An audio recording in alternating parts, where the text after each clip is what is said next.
Hi, welcome back to Via Meditation channel. In today's video, I'm going to talk about Mr. UG Krishnamurti.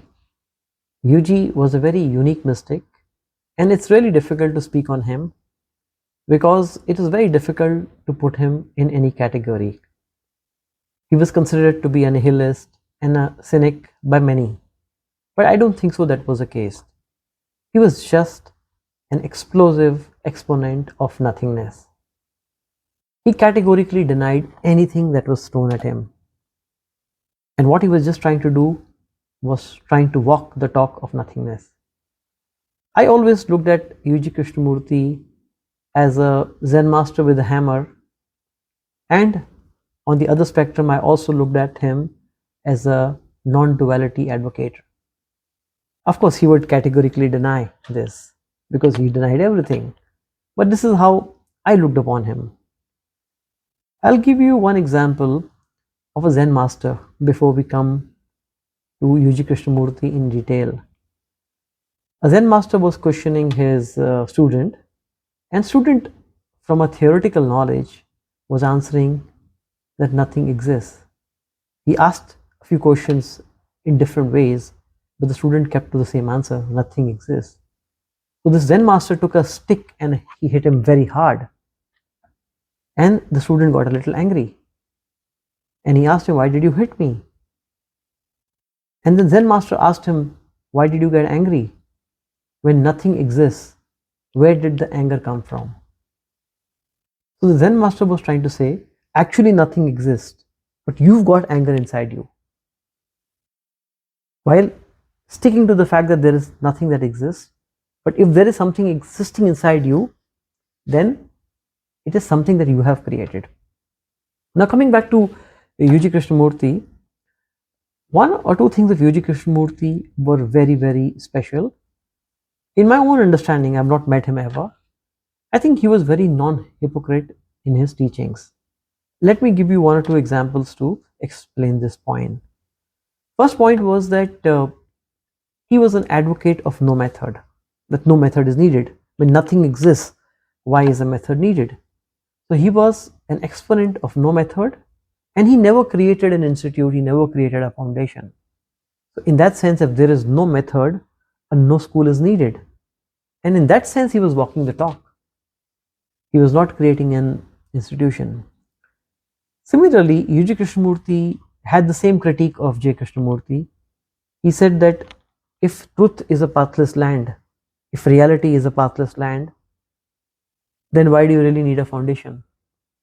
So I'm not trying to pick sides here. I'm just telling you what UG Krishnamurti, how he critiqued J. Krishnamurti.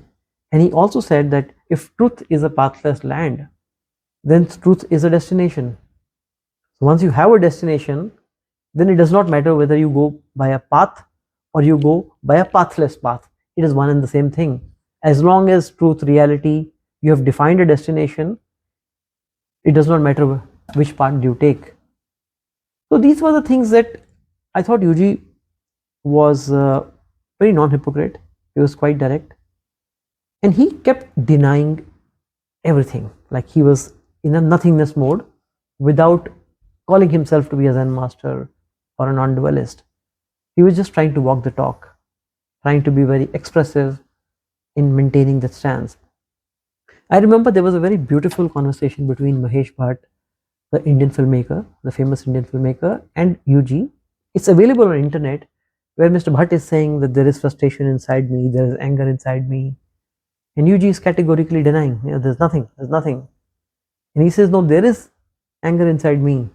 And he says, there's nothing that exists, so how can there be anger inside you? It is your own creation, it is your own imagination. So he was actually just trying to be like the Zen master, the example I gave. The other thing which was very interesting to note about UG Krishnamurti was that he would say that you can go to any master or any guru you like, but you will get nothing from them. And at the same time, as I mentioned, he was non-hypocrite. He would also say that you would get nothing from me. I have no intention of helping. I can give you nothing. But the point still remains that he was going back to that nothingness again and again. categorically denying everything that was thrown at him. There's another video where there is one seeker talking to UG Krishnamurti, and he asks him, how do I get rid of greed? And then again, UG said, greed is not a problem. It does not exist. He says, no, I have to get rid of the problem. Then UG asks him that, can't you see the greed in operation right now? You're sitting in front of me. Normally you don't listen to anyone. You're listening to me because you think I have something to give, which you don't have. And he says, that's the irony. The greed is in operation right now that you don't see, and you want to get rid of the greed. So UG also said that most of the questions come from the answers we already know. And this is a very important crux of UG's teaching. May not be the right word. You call it teaching, you call it unteaching. I don't know what to say, but it was a part of his spoken word that a lot of the problems come from the questions. A lot of the questions come from the answers we already know. If we don't know that answer, those questions would not come up. Or in other words, what he was trying to say was that most of these inputs are given to us by culture. Thought, he used thought as a word, and he said that thought is a dead thing. And anything which is dead, which is coming from the past, cannot give you an answer about something living and something present. So he said that the instrument that people use, which is the mind or the thought, is incapable of giving them answers. And mind really does not want answers. Mind just wants to continue with that question, hear at one guru, go to another place, read another book. And he used to say that you're not interested in solving the problem. You're just interested in going from one place to another and keep repeating those questions. And that was a very deep point that UG made. The other thing, UG in his words said that man has developed this self-consciousness. By self-consciousness, UG meant the separateness. So like the unity of all things is one side, one spectrum, and then the separateness is when I'm separate from the universe. So he says that self-consciousness which has come inside the man is the cause of man's sorrow. Another interesting thing which he mentioned was that he says that he is in a natural state. So in his philosophy, if that is the right word, I repeat, he said a man is under the stranglehold of thought. A thought has actually, thought, duality, whatever you want to say, has had a very strong grip on the man. In somehow, through some miracle, if a man can break that stranglehold, then he will land in a situation which UG called as a natural state, which I think to my mind comes to like a neutral state, like a non-duality state. So he says if you can actually break the stranglehold of thought somehow, then you will know what a natural state is. And he says in that natural state there are no questions. Like Zen, in Zen they say, there's a saying in Zen, that in Zen you don't get answers but the questions disappear. In same way, he was trying to say that when there is no stranglehold of thought, there are no questions. So UG Krishnamurti gave this example in some lectures, that he says I don't have any questions. The only question I have is what time is the train to Geneva, or anything which is very transactional from a day-to-day life. He says other than that I have no questions. And then he says when people come to me with the question, I start from the point of not knowing. I explore the question and I give my commentary or what I have to say, and I come back to the same point of not knowing. He says I start from not knowing and I come back to not knowing, but you get lost somewhere else. You get lost in the world of question and answers. So these are some of the very interesting and direct philosophies that he had. The other thing, the more I hear UG Krishnamurti, because if you really meditate deep and you taste a state of no mind, I think it's much easier to grasp UG Krishnamurti. It becomes much easier. The other thing which I want to talk is, I'm reminded of a very beautiful story by a Zen master named Ikkyu. So there was a Zen poet who goes to meet Zen master Ikkyu, and upon meeting him he recites some very nice poetry. The Zen master is of course very impressed, and he says that you are a very young man, but you've gathered a lot of wisdom. Then EQ goes on to say, I want to offer you a lot of delicacies, but unfortunately, this is Zen practice. I can offer you nothing.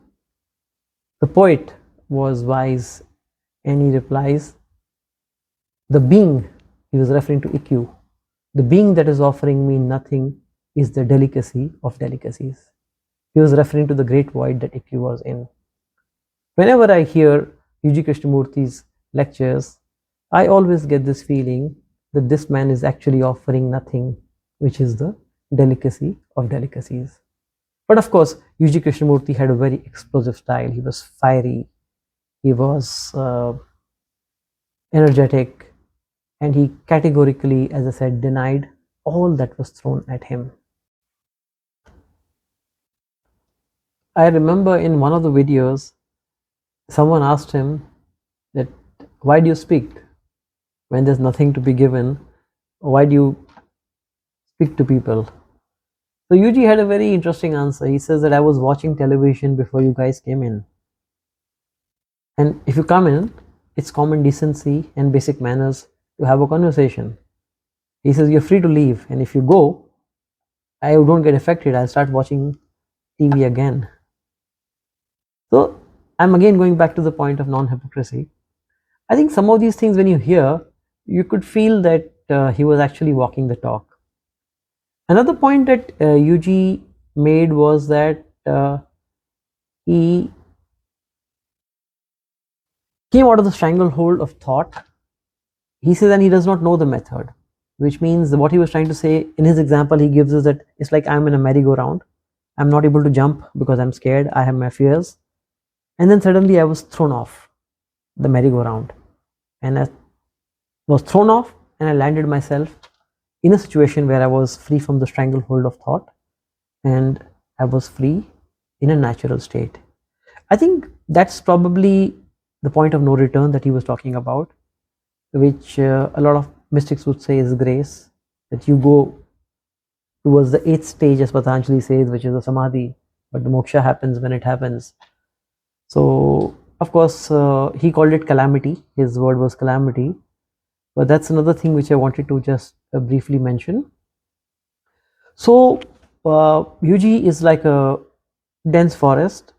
I don't think so a small video like this can do justice, and it's an extempore video, and I've tried to cover the things that came to my mind spontaneously, and I'll try to make a part 2, and as I hear this talk again, I may remember a few things that I have missed, and I will try to put them in my part 2 whenever that happens. And there's one more thing which I want to read. I don't remember. I want to read. UG has not written any book, but his books are actually converted from spoken word interviews into books. So in one of the books, there was a disclaimer. This was like an author's note. He says, I'm going to read that out. My teaching, if that is the word you want to use, has no copyright. You're free to reproduce, distribute, interpret, misinterpret, distort, garble, do what you like, even claim authorship without my consent or permission of anybody.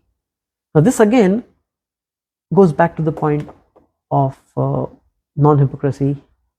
He was, I think, very different in that sense. He was not trying to create a brand or a legal organization and claim the content, because that would defy what he was saying. It would defy nothingness. If nothing exists, where does a claim come from? So in that sense, I am repeating my words. I always feel when I hear UG that he was actually walking the talk. So thank you for watching, and like I always say, mindfulness is a very hard subject to promote. So kindly like and share the video, subscribe the channel,